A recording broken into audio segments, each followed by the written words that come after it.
Good day to all participants, so Ma'am Jinky, and to my fellow classmates. So today we will be discussing the surfactant agents, the chapter 10. Chapter 10 outline is first is surfactant physical principles, second clinical indication for exogenous surfactants, three types natural and synthetic, four speci- specific exogenous surfactant preparation, five mode of action, six is clinical outcomes, seven is hazard and complication, eight and future direction in surfactant therapy. So we'll be discussing this eight in the chapter 10 within this lecture. So first, let's talk about the physical principles.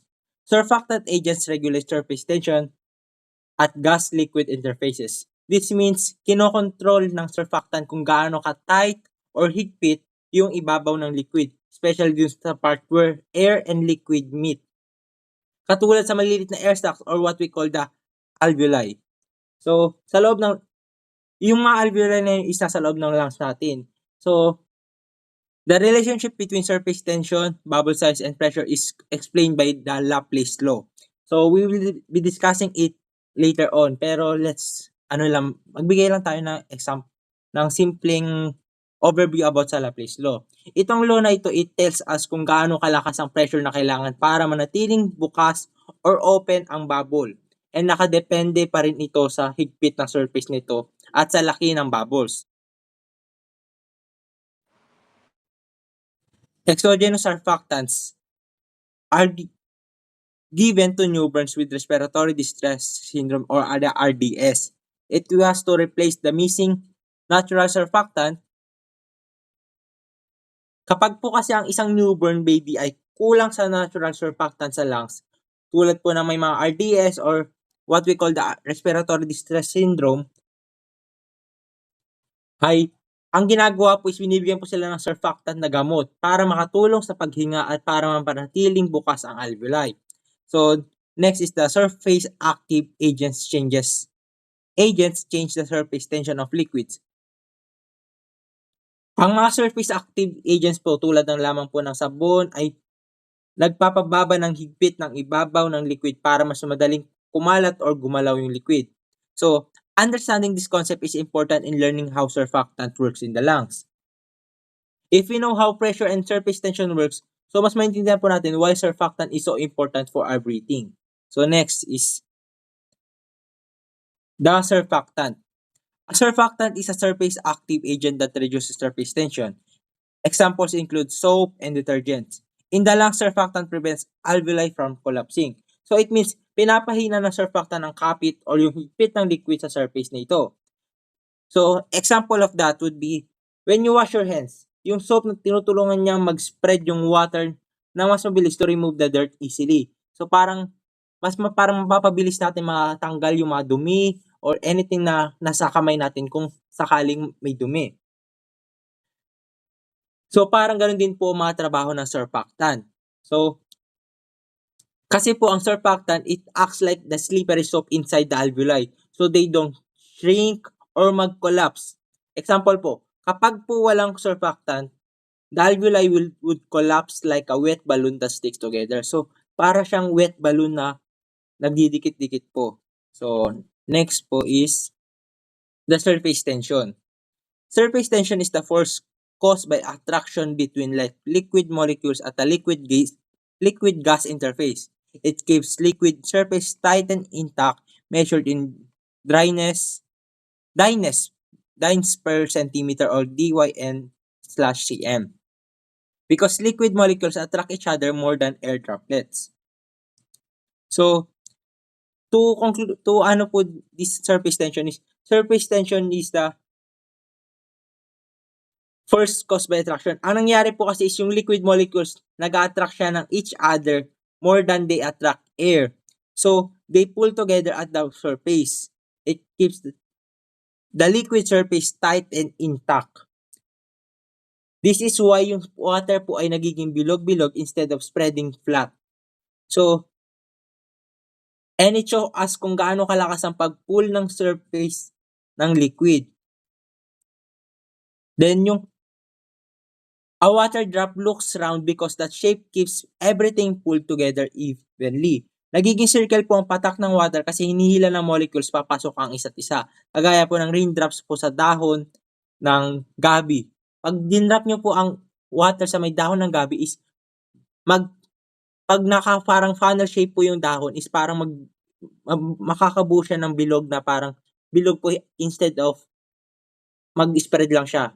Makakabuo po siya ng bilog. They form round or circles dahil sa surface tension and it's similar po dun sa surface tension. Next po is surface tension. So makita po natin sa figure A, yung the small circles are liquid molecules. The arrow shows how they pull toward each other because they pull inward the drops become round. This inward pulling is surface tension. So, doon po natin makita. Sa second picture naman po, the circle represents an alveolus or the air sac. The pink arrows, as you can see po, pointing inward shows surface tension pulling the walls inward. The center says pressure because pressure builds up inside when surface tension pulls inward. The center says the smaller the radius, the stronger the inward pressure. Yung formula naman po na sa taas ng pressure, 4 times surface tension divided by radius. So, ang sinasabi po dyan is kapag nag-increase ang surface tension, then nag-increase din ang pressure. Kapag naman po nag-decrease ang radius or kapag mas maliit ang alveolus, then increase ang pressure. Dahil denominator dyan ang radius. So, sinasabi po dyan na kapag mas maliit ang R or the radius, then mas malaki ang value ng pressure. So, tandaan po natin, pag small alveoli requires more pressure para magstay siyang open. So, next po is the Laplace law. So, as you can see po kanina, nabanggit ko na po ang Laplace law, pero parang mas bibigyan natin ng in-depth ang explanation natin dito. Sa Laplace law describe the relationship between pressure, surface tension, and radius of a bubble or drop. For a bubble, two air liquid surfaces. So, pressure is equal to 4 times surface tension divided by radius. For alveoli, one air liquid surface is equivalent to pressure is equal to 2 times surface tension divided by radius. Or the smaller radius is equivalent to higher pressure needed to keep it open. So, it tells us how hard something must push from the inside to stay open. So, because a bubble has inner surface and outer surface, so it has a two surface na humihila sa paloob, kaya siya 4. So, yun namang alveoli, the alveoli only have one air liquid surface, so the formula is slightly different. So, as you can see po, magkaiba sila ng pero almost the same yung formula nila. Ang pinakaiba lang nila is yung 4 times and then yung 2 times. So, if the air sac is tiny, it needs more force to stop it from collapsing. So, imagine na lang po natin, yung 2 balloons, isang maliit at isang malaki. Yung maliit na balloon is mas mahirap siyang paputukin, and that's Laplace law in action. So, yun po yung Laplace law. So, kahit anong gawin po natin doon sa maliit, mas mahirap siya talaga paputukin kaysa doon sa malaki na konting mo lang, kiss-kiss mo lang sa pader is bigla na siya puputok. So, that's the pinaka po ng Laplace law. So, let me call on the next presenter po for this next. That would be all for me po. So now let's move on po to the application to the lung. In the lungs, alveoli are lined with liquid, so surface tension forces act on them. High surface tension increases collapsing pressure, making alveoli difficult to inflate. According to Laplace law, small alveoli are at greater risk of collapse. Surfactant lowers surface tension, reduces collapsing pressure, improves lung compliance, and stabilizes alveoli of different sizes. In conditions like respiratory distress syndrome, lack of surfactant leads to alveolar collapse and difficulty of breathing. So guys, we know naman na our lungs are made of millions of tiny balloons, which is what we call alveoli. Each balloon has a tiny thin layer of water inside and that water pulls inward, and that pulling, it tries to collapse the balloon. So kapag wala pong surfactant, the balloons collapse and breathing becomes very hard and the lungs becomes stiff. And this is what happens in babies with respiratory distress syndrome. Pero kapag surfactant po is present, the pooling becomes weaker and the balloons stay open, and more importantly, breathing becomes easier. So basically, surface tension tries to close the alveoli, but the surfactant helps keep them open. Next slide po.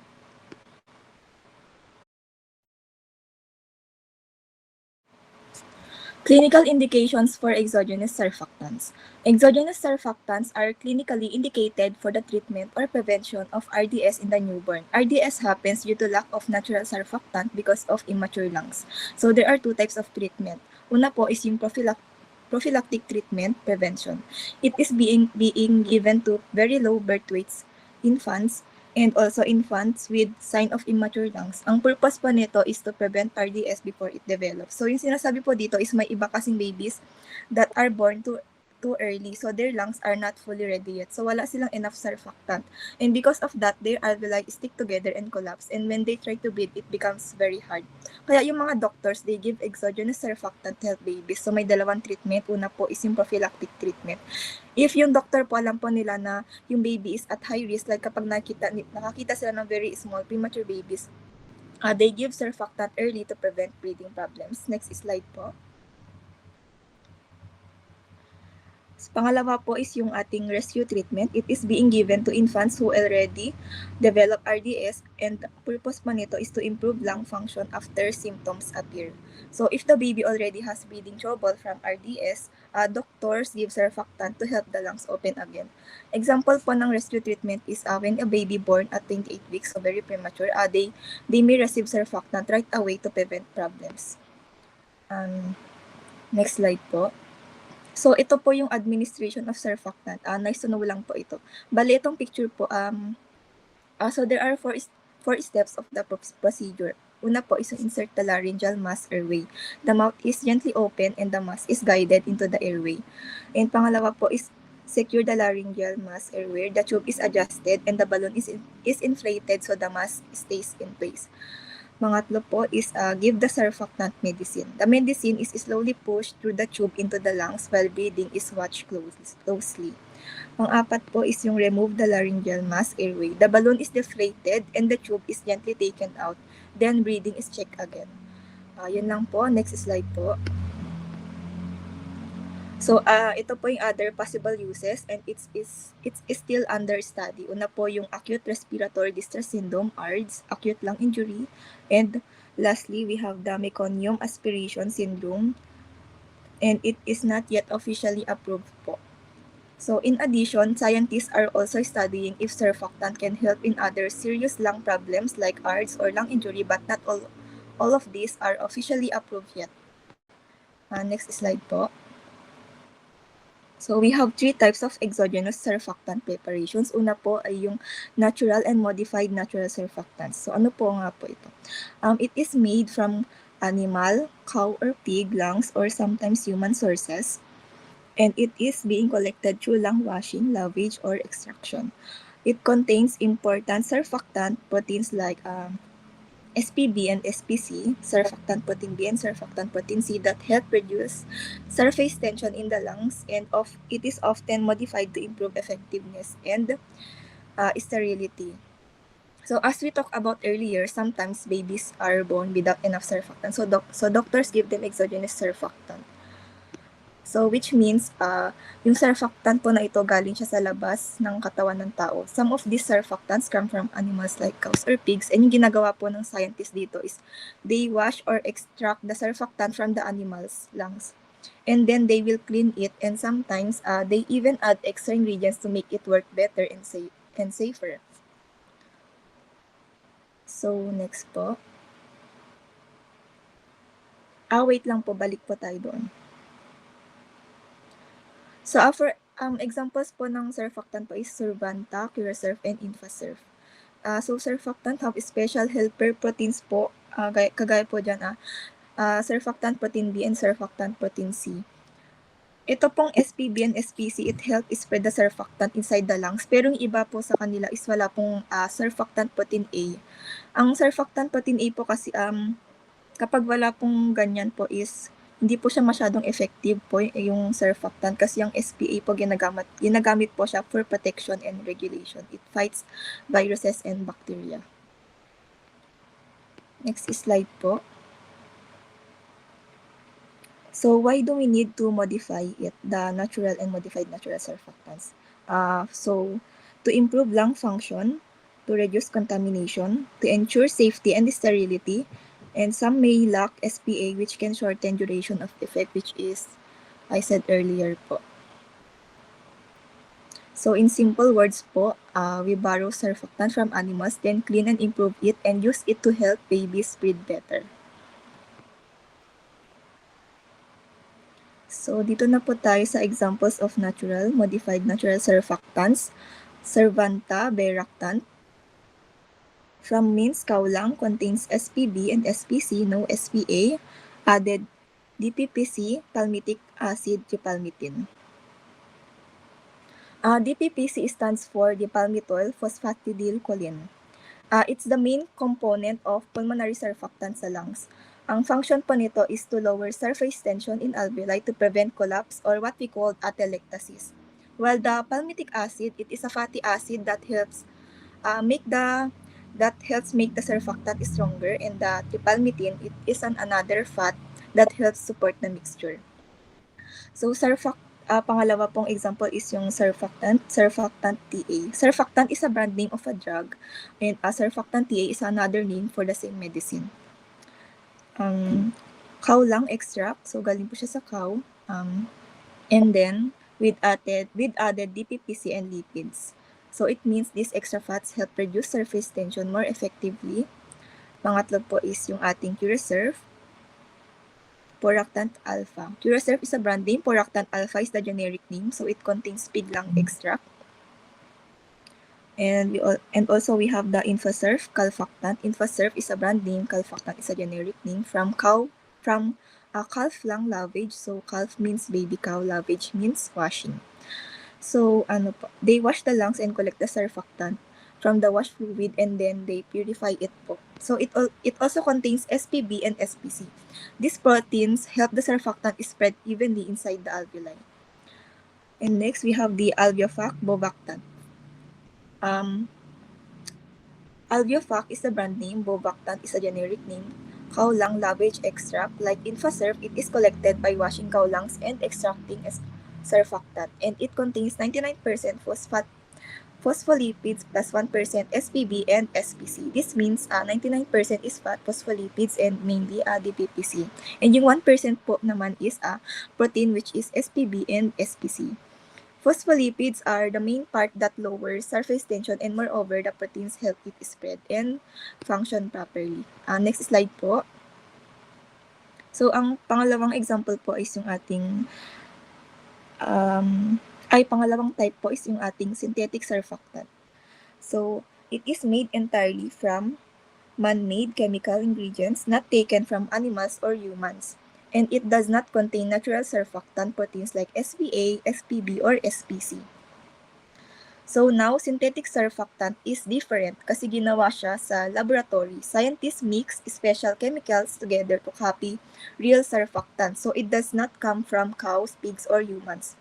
Ang advantage po nito is no risk of contamination from animal or human infectious agents. So the good thing about this is it's very clean and safe kasi hindi siya galing sa hayop. So basically, there is no risk of animal viruses or infections. No foreign natural proteins that may cause immune reactions. And also disadvantages, it lacks natural surfactant proteins like SPA, SPB, SPC, and it may not perform exactly like natural surfactants. So, ito po yung problema, it does not have real proteins. Because of that, it may not work exactly the same way. Next slide po. Availability and examples. Exasurf, calfoseryl palmitate. First and only synthetic surfactant previously available, and it already removed from the market. It lacks natural surfactant proteins like SPA, SPB, SPC, and it may not perform exactly like natural surfactants. Next is we have the surfactant, lusinactant. It is a new synthetic surfactant and it is being considered by the FDA for treatments of respiratory distress syndrome. It is found to be better than Exosurf in reducing RDS and bronchopulmonary dysplasia. But it is not better than Survanta and it has no difference compared to Curesurf.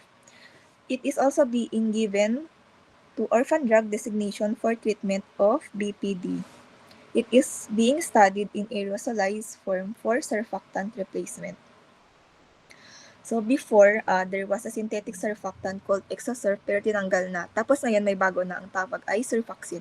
Studies show that Surfacin works better than Exosurf but it is not better than natural surfactants like Survanta or Curesurf. So scientists are even studying Surfacin in a mist form. So maybe in the future, babies can inhale it like a medicine spray. Next po. Next, we have the synthetic natural surfactant, generally engineered surfactant. Genetically engineered surfactant, it is made using recombinant DNA technology, and it is being designed to copy the exact structure of natural human surfactant. How is it made? It is made through scientists identify the genes responsible for human surfactant. These genes are cloned in the laboratory in vitro cloning. And then the phospholipids, lipids, and surfactant proteins are then produced artificially. And also, moreover, it includes correct amino acid sequences of surfactant proteins. So, isipin na lang natin na we want the perfect surfactant but not from cows, not just made from simple chemicals, but something that looks exactly like real human surfactant. So, yung mga scientists na isip nila, what if we copy the human surfactant using its own instructions? Kasi po, inside our body, there are tiny instruction books called genes. These genes tell our body how to make surfactant. So scientists find those genes and copy them in a laboratory. And this process is called recombinant DNA technology. Then they use those copied instructions to make surfactant that looks and acts almost exactly like the one inside human lungs. Next slide po. Ito po pangatlong type, which is synthetic natural surfactant, genetically engineered surfactant. Why is it ideal? Because it is closely resembles natural human surfactant. It contains proper surfactant proteins, avoids problems of animal-derived surfactants, which is infection risk, and purely synthetic surfactants, lack of proteins. Ang current status pa nito is no product is available yet for general clinical use because research and development are ongoing. So, in simple words po, right now it is being developed and scientists are still working on it. Synthetic natural surfactant is like copying the body's original recipe to make the perfect surfactant in the laboratory. Quick overall idea po is natural from animals already contains important proteins and it is being commonly used. Pangalawa po is yung synthetic. It is fully lab-made, no animal source, and may lack proteins. Last is we have the synthetic natural. It is genetically engineered to copy human surfactant and it is still developing. Next slide po. So, specific exogenous surfactant preparations. Exogenous surfactant are artificial or modified natural surfactants that are given to premature infants who either are at high risk or developing respiratory distress syndrome called prophylactic use or already have RDS and breathing difficulty called rescue treatment. So, for example, a baby was born too early. Their lungs are like tiny balloons that don't have enough slippery soap inside to stay open. That slippery soap is called surfactant. So, doctors give a special medicine called Survanta to help.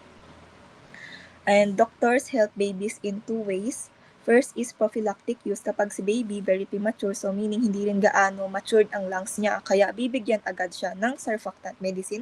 Pangalawa po is yung ating rescue treatment. Binibigyan yung mga baby na mayroon na dating RDS ng surfactant medicine para ma-help sila makahinga ng maluwag. Next slide po. So, there are 3 preparations are approved for use in the United States. Una, Beractant, Survanta, Calfactant, Infasurf, and third, Boractant Alpha Curesurf. Next slide po. Beractan survanta. Beractant is a modified natural surfactant derived from bovine cow lung extract. Survanta comes from cow lungs, but scientists clean it and add special ingredients to make it work properly. It contains natural phospholipids. These are main fats that lower surface tension in the alveoli. And neutral lipids, these are natural fats that help support the phospholipids. Parang assistant sila na tumutulong para hindi madaling masira ang surfactant layer. And also fatty acids, tinutulungan nilang kumalat ng maayos ang surfactant para pantay ang coverage sa baga. Kapag po kasi pantay ang spread ng surfactant, mas madaling huminga ang baby. And also, we have surfactant proteins SPB and SPC. These are special proteins that help the surfactant work properly. Tinutulungan nila ang phospholipids na dumikit at kumalat sa alveoli. And it does not contain SPA. SPA or surfactant protein A is another natural surfactant protein, but it is not included in Beractan. Sabi po kasi sa Rouse, hindi ito kailangan para gumana ang gamot sa pag-lower ng surface tension. Kasi studies show that even without SPA, effective pa rin ang surfactant therapy sa RDS. So, sa RDS lang po. Next slide po.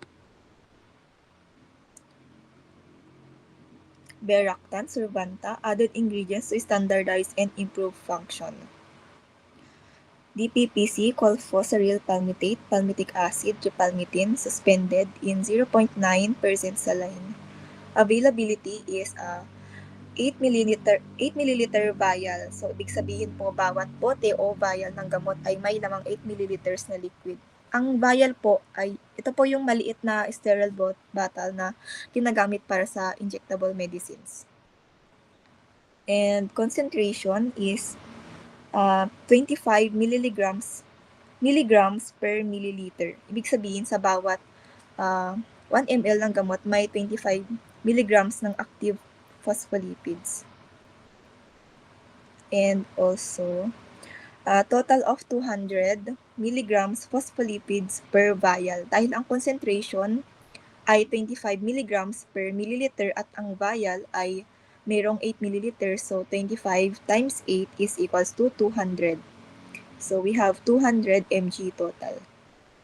So, sa buong bote, it contains 200 mg ng phospholipids. Kaya kapag binigay ang buong 8 ml vial, 200 mg ang total na naibibigay.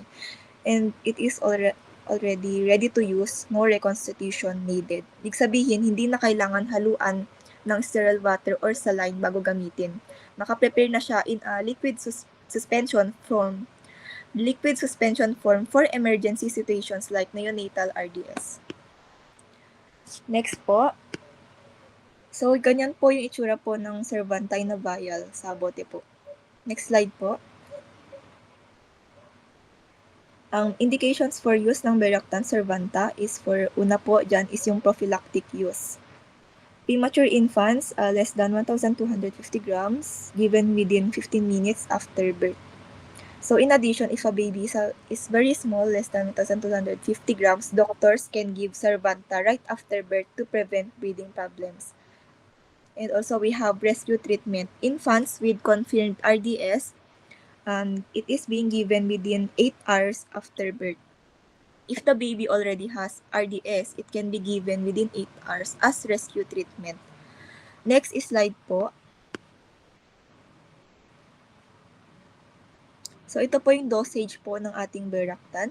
Recommended dose po is 100 mg phospholipids per kg birth weight, equivalent to 4 milliliters per kilogram. Repeat doses. It may repeat every 6 hours if RDS continues, and it also need po ng mechanical ventilation. Preferred po siya and not manual bagging. Example po is if the baby weighs 2 kilograms, so 4 ml times 2 equals 8 ml total dose. So, ibig sabihin po, the dose is based on weight because lung size and surfactant need depend on the baby's size.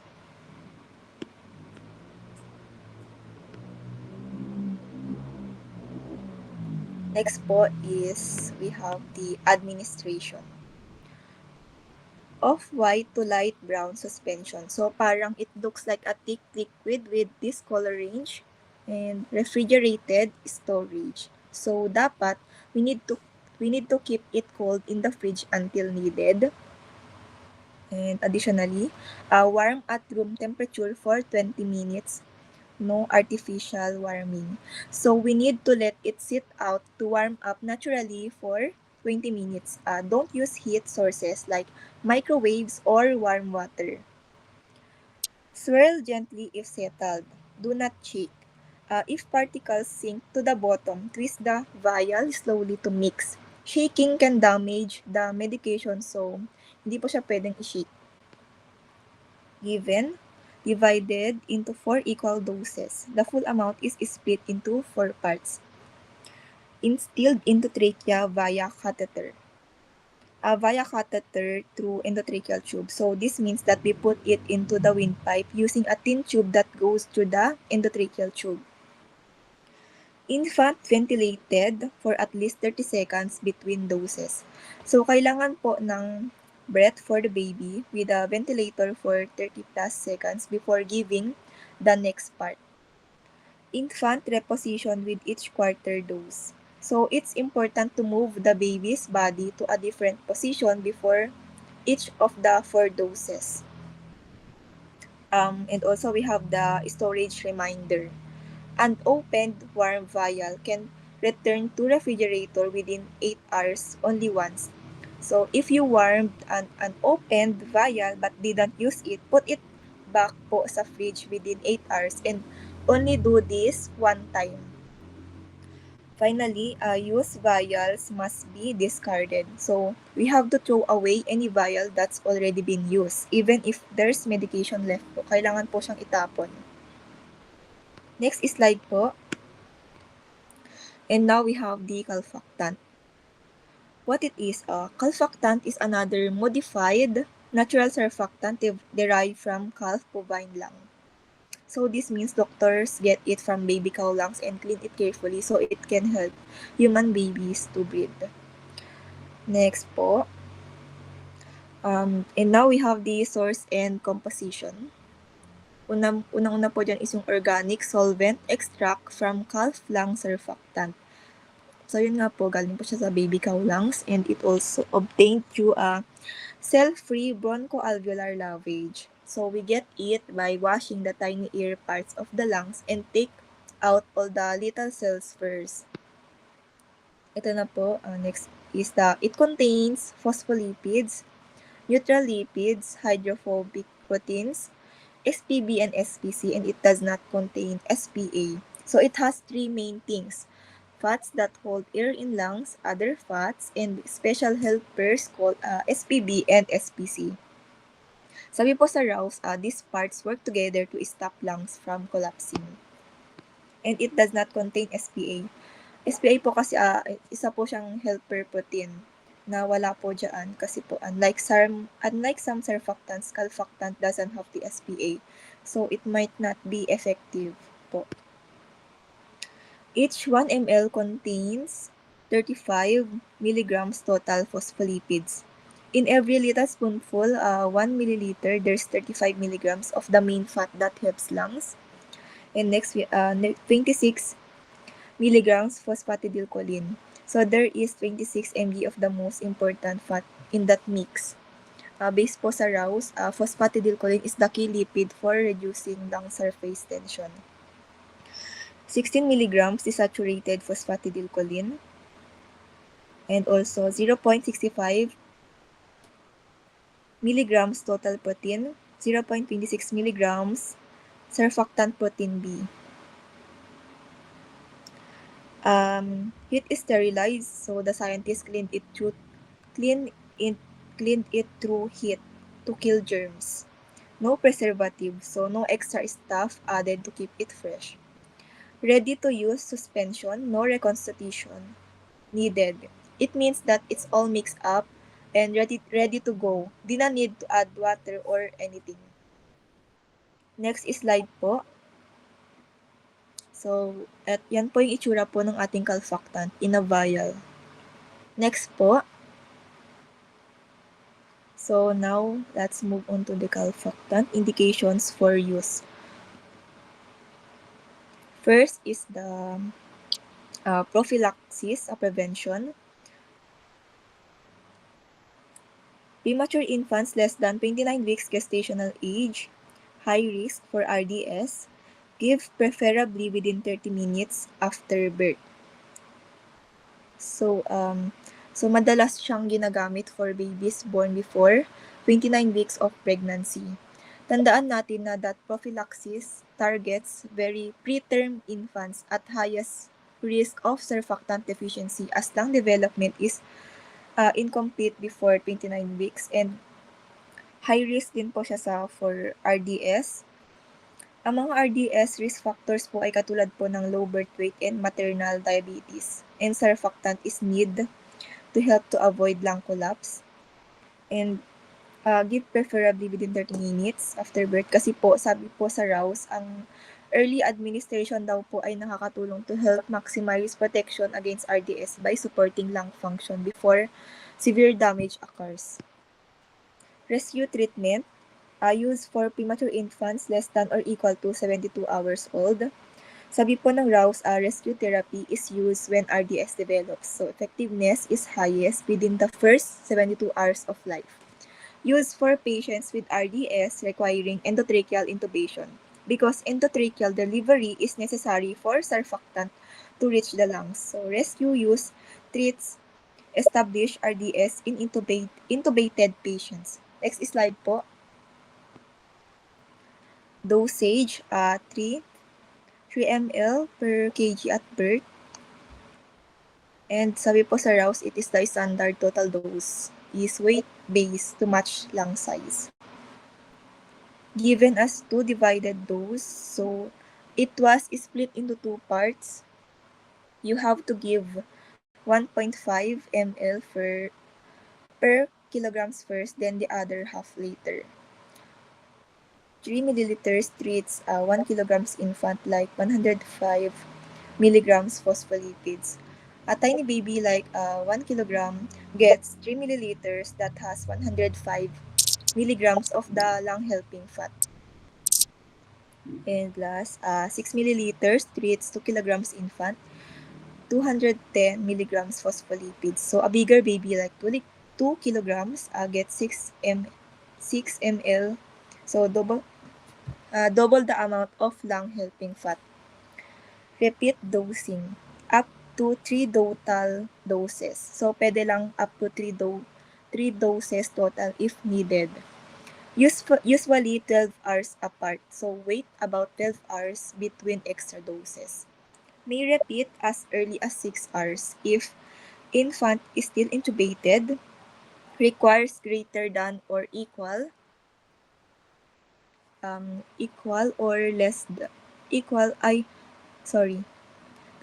greater than or equal to 30% oxygen, partial pressure of oxygen less than or equal to 80 milliliters of mercury,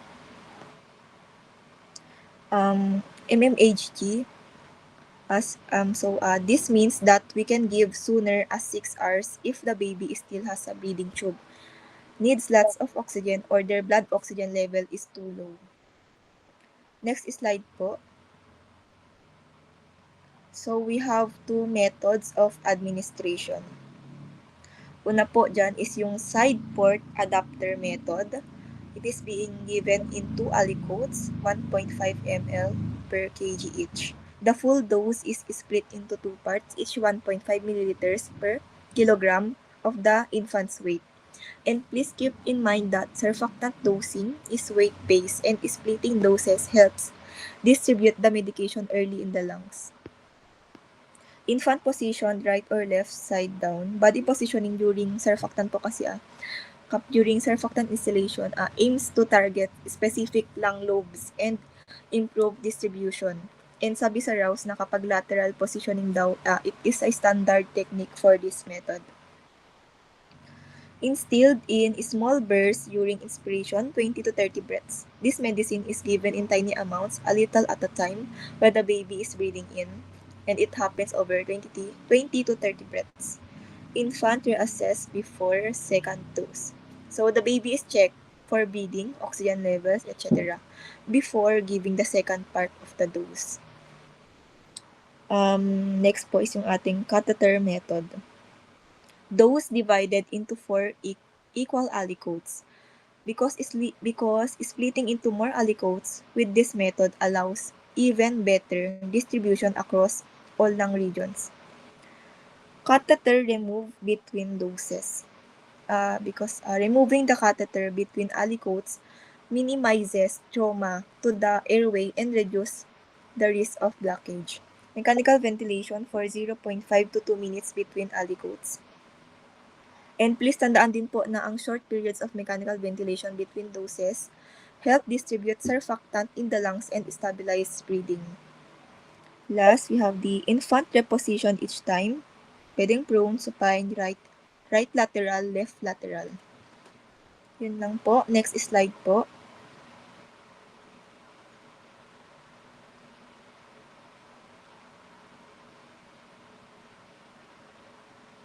Mr. Elpa.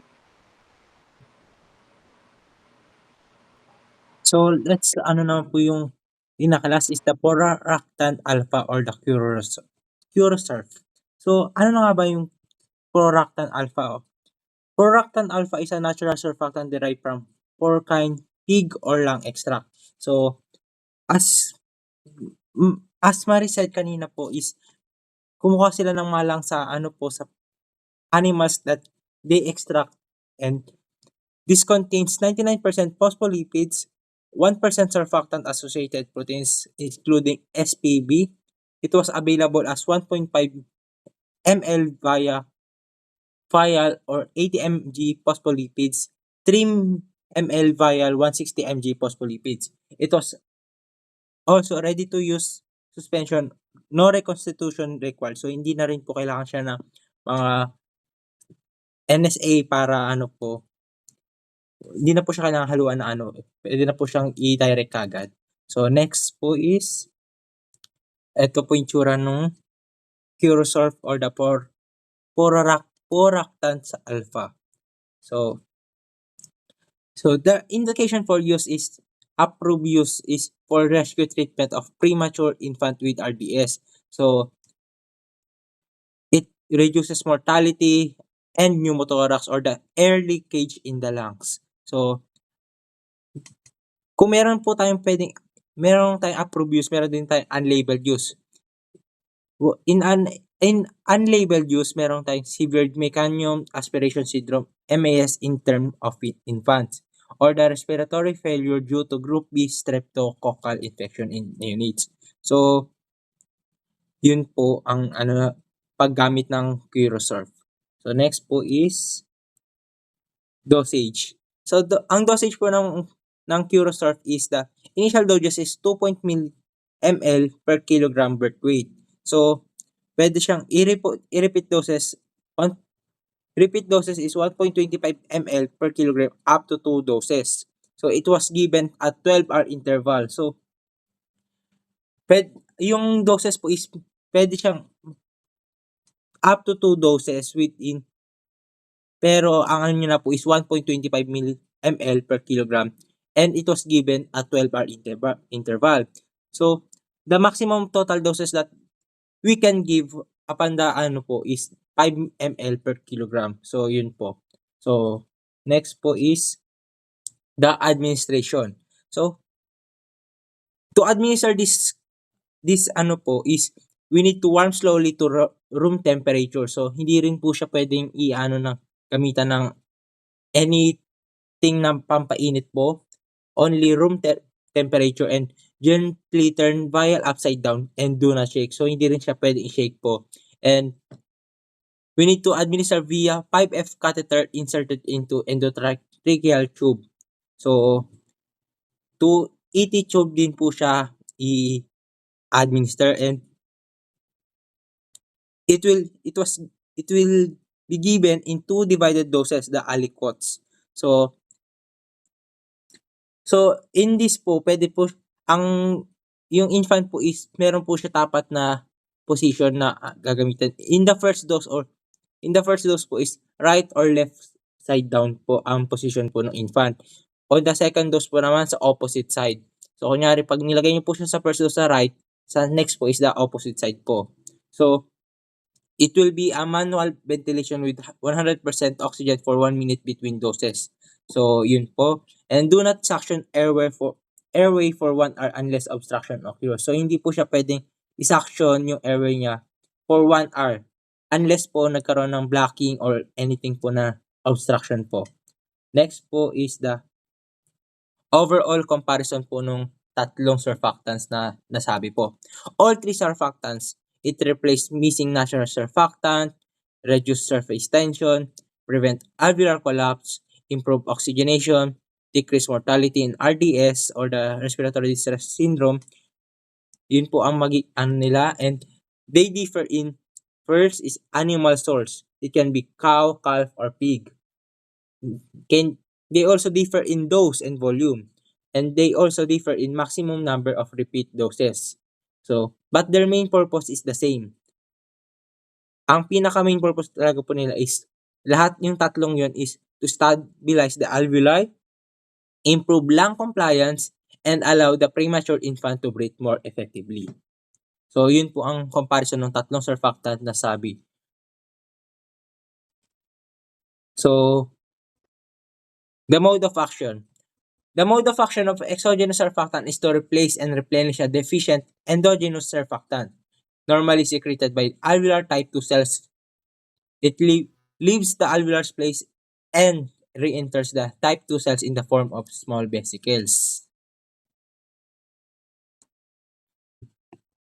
So this mode of action will be explained by and continued by Mr. Daniel Joaquin.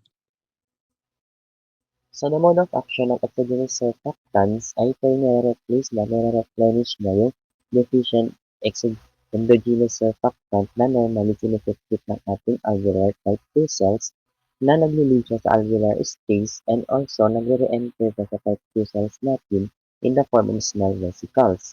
Dahil dyan, yung body na natin ay hindi na siya makapag-produce ng enough natural surfactant. Therefore, the alveoli may collapse and breathing becomes more difficult. Next slide, please.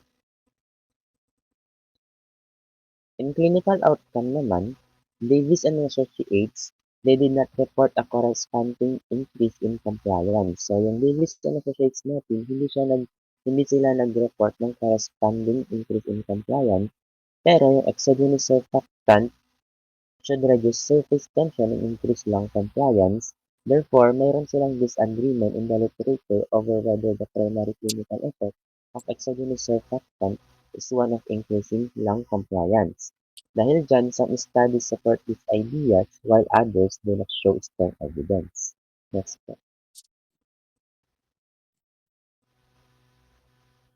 So after Davis and Associates po, we have here Fujiwara and colleagues. So yung Fujiwara colleagues naman, yung findings nila ay sinasuggest na yung surfactant treatment ay mag-increase ng functional residual capacity. Kaya na sinabi nila dito na ni-note nila na mayroong clearing of the chest radiograph associated sa good clinical response to surfactant, na sinasuggest din nila na yung surfactant treatment ay nag-i-increase ng functional residual capacity function. Next po.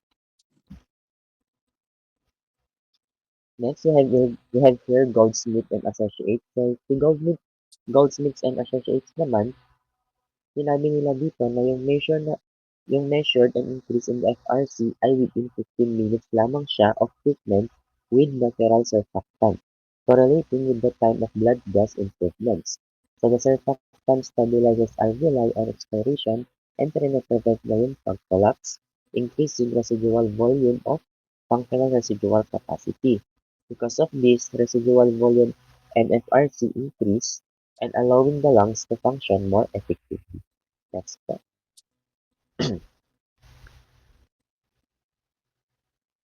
Now, let's proceed to the hazards and complications of surfactant therapy. So, ito yung mga hazards and complications ng surfactant therapy natin, na nagkakaroon siya ng effect ng drug in improving compliance and also sometimes can lead to overventilation, excessive volume delivery from pressure-limited ventilation, and over-oxygenation with dangerously high PaO2 levels. Next po. We have here the airway occlusion, desaturation, and bradycardia. So yung airway occlusion, desaturation, and bradycardia naman natin, ito yung current method of administration na dinidirect by tracheal instillation routine. A large volume of surfactant suspension may cause an acute obstruction of infant airway skin, with subsequently hypoxemia and bradycardia. Para ma-reduce yung problem na ito, need natin ng repetitive small additions of the dose and a transient increase in ventilating pressure may help distribute the surfactant to the periphery in periphery. Next step. We have here also the high arterial oxygen pressure. So to prevent this problem natin, yung high arterial oxygen values natin, we need to repetitive small additions of the dose and a transient increasing in ventilating pressure may help distribute the surfactant properly to the peripheral areas of the lungs and improving oxygenation. Next part. However, also the overventilation and the hypocapnia. So under here, ito ay maglilid siya ng hypocapnia if the setting are not adjusted. So, kung hindi natin na-adjust yung setting nito, magkakaroon ng overventilation and also maglilid siya into hypocapnia or which is low blood carbon dioxide levels. In severe cases, this may also lead to pneumothorax, which is the presence of air in the chest cavity that can affect normal breathing. Next po. We have here also the apnea. Saying apnea has been noted to occur with intratracheal administration of surfactant. So this means that after surfactant is given directly into the trachea, some patients may temporarily stop breathing.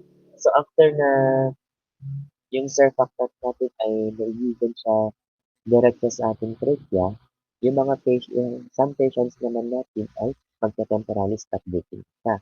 Kasi, because of this possible complication, patients receiving surfactant therapy should be closely monitored to ensure safe and effective treatment. Next po. We have here also the pulmonary hemorrhage. So, in pulmonary hemorrhage, ito ay dinadescribe niya yung only pulmonary complication that is consistently seen after surfactant therapy. So it means that pulmonary hemorrhage means bleeding in the lungs. Next step. We have here the future directions in surfactant therapy. So under directions in surfactant therapy, we have here Sol and Dragavir. So they said that they reported that surfactant therapy may be beneficial in reducing respiratory illness severity and reducing in infants' need for extra corporeal membrane oxygenation or what we call the ECMO.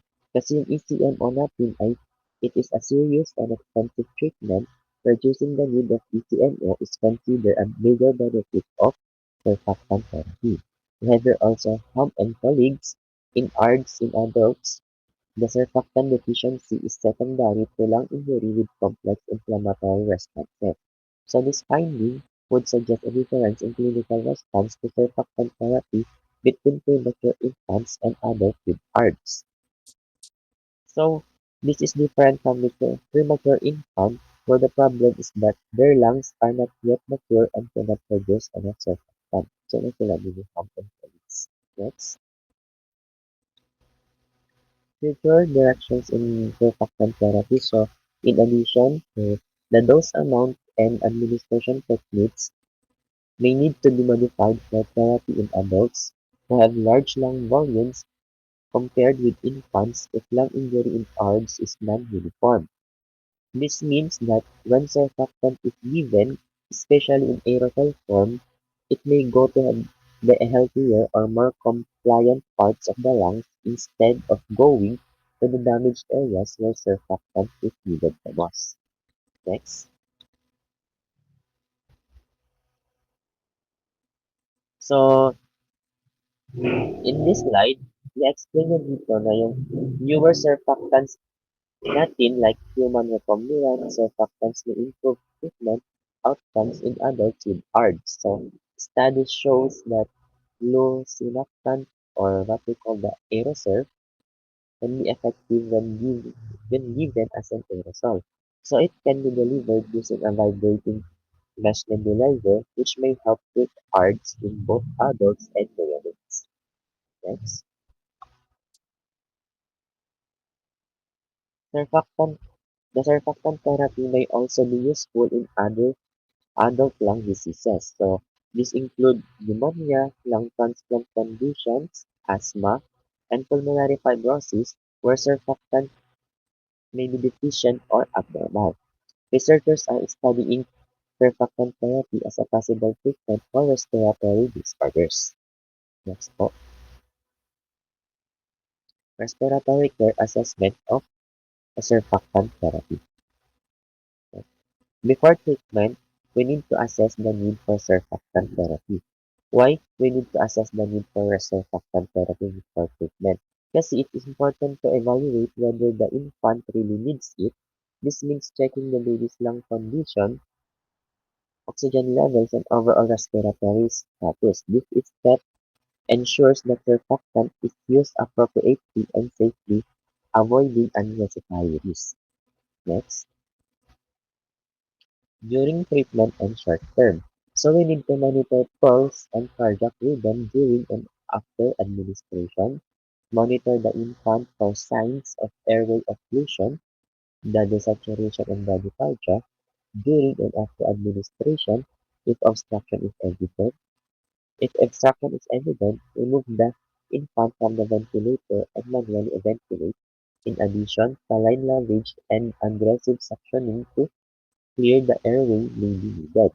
So, while giving surfactant kasi, it's crucial to watch the baby's heart rate and rhythm kasi yung surfactant natin can cause some stress to the heart. We also need to look for airway blockage, which can appear as low oxygen levels or what we call the desaturation or slow heart rate, bradycardia. If this happens, the baby should be removed from the ventilator and manually helped to breathe. Sometimes saline lavage or suctioning is needed to clear the airway. Next, next po.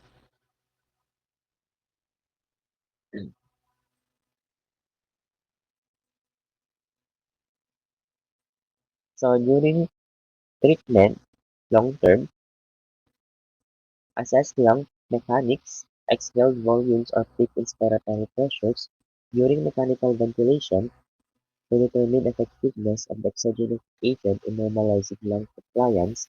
The instilled drug may cause changes within minutes in some cases and assess the need for repeat dosing.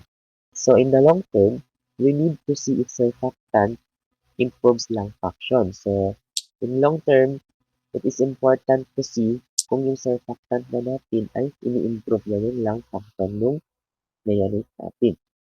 This is done by measuring exhaled volumes or the pressures needed to ventilate the lungs. Surfactant can sometimes make a difference within minutes. It's also important to check if the baby needs another dose of surfactant, depending on the lung. Next po. So the general contraindications consider possible hazards if pulse, cardiac rhythm, or arterial transcutaneous blood gas values deteriorate. So surfactant therapy may not be safe if the baby's heart rate, rhythm, or, or blood gas worsen.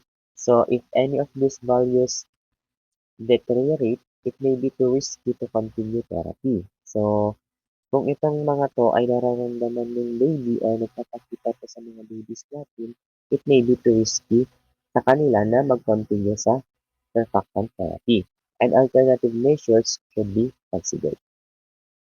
Next po. So that will be all po. Thank you.